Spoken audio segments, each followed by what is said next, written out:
Je m'appelle Gabrielle, j'ai 26 ans, je suis bruxelloise et j'ai créé la marque Yuma qui propose des produits alimentaires enrichis en farine de grillons. En fait, l'idée elle m'est venue quand j'ai fait un stage à Bruxelles dans le cadre de mes études dans une ferme de grillons. Et à l'époque, j'étais végétarienne depuis plusieurs années et quand j'ai découvert en fait les insectes comestibles et plus spécifiquement les grillons lors de ce stage, parce qu'on travaillait dans l'élevage, on travaillait en cuisine, en marketing, j'ai un peu fait de tout, et bien j'ai réalisé que c'était une alternative protéinée durable incroyable et j'ai commencé à en manger en fait pendant ce stage. Depuis cette expérience, je me suis dit il faut absolument que je fasse connaître cette alternative protéinée à un maximum de personnes autour de moi et c'est comme ça que j'ai créé Yuma du coup. Le grillon, il a en fait, par exemple si on compare au bœuf traditionnel, pour avoir la même quantité de protéines, le grillon va utiliser par exemple 2000 fois moins d'eau, il va émettre 60 fois moins de gaz à effet de serre, il va consommer 25 fois moins de nourriture que le bœuf traditionnel pour avoir la même quantité de protéines.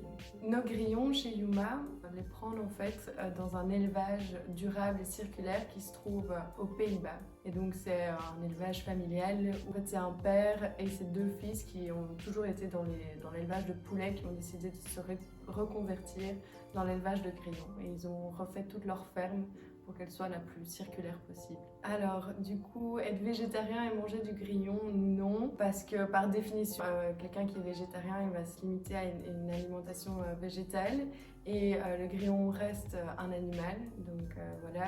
Maintenant, moi j'étais végétarienne et voilà, j'avais des carences alimentaires et j'ai dû trouver d'autres alternatives parce que juste simplement les protéines végétales ne convenaient plus à mon organisme. Je suis pas la seule dans ce cas-là et donc du coup pour moi, que ce soit sur le point de vue du bien-être alimentaire, de l'impact environnemental et de la santé, je trouvais que le grillon constituait une alternative en plus assez exceptionnelle et donc voilà, ça peut correspondre à l'alimentation végétarienne mais maintenant c'est très subjectif et on touche à des choses d'ordre moral donc voilà. L'impact environnemental de Yuma aujourd'hui, il est plus dans notre mission sur le long terme qui est de normaliser et de banaliser les insectes comestibles pour que les gens en fait considèrent ça comme une alimentation normale et donc viennent vraiment au lieu de se faire un steak chaque jour, viennent remplacer ça de temps en temps par des insectes comestibles et donc fatalement avoir un ratio en termes d'utilisation de ressources naturelles qui est moindre que par rapport à la viande qu'ils auraient mangé normalement, quoi. Donc ça c'est l'impact qu'on veut avoir sur le long terme.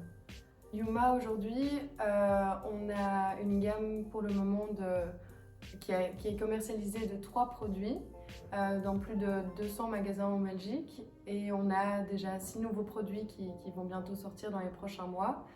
Qui seront du coup de plus en plus enrichis en cette farine de grillon. Les plus belles réussites de Yuma, mais la première je dirais que c'est le crowdfunding. C'est vraiment la première fois que j'affichais le projet, nos valeurs et nos objectifs et ça a vraiment assez bien fonctionné dans le sens où on a atteint en 24 heures on avait atteint 100% de l'objectif et après 30 jours on a atteint 169%. Donc c'était génial de voir qu'il y avait un engouement autour du projet. Et l'autre plus belle réussite, je dirais que c'est quand j'ai des feedbacks de gens qui me disent pour moi c'était impensable de manger des insectes, ça me dégoûtait vraiment. Et là, comme c'est bon et qu'il y a un petit pourcentage dans vos crackers, j'ai osé et je me dis pourquoi pas essayer en fait passer à l'étape supérieure et peut-être manger des insectes de façon plus importante. Et ça pour moi, c'est magnifique parce que c'est la mission de Yuma, c'est d'arriver à débloquer un peu les freins de dégoût des gens à travers notre première gamme de produits, quoi. Alors, du coup, nos crackers, on peut les trouver dans plus de 200 points de vente en Belgique et aussi quelques points de vente en France et aussi à Londres. Donc ça, c'est tout nouveau. Et on peut retrouver ces points de vente sur notre site internet, donc il y a un détail de chaque point de vente et l'adresse, donc vous pouvez les commander et ils vous seront livrés en quelques jours chez vous. Et vous pouvez suivre l'aventure Yuma directement sur nos réseaux sociaux, donc sur Instagram et sur Facebook.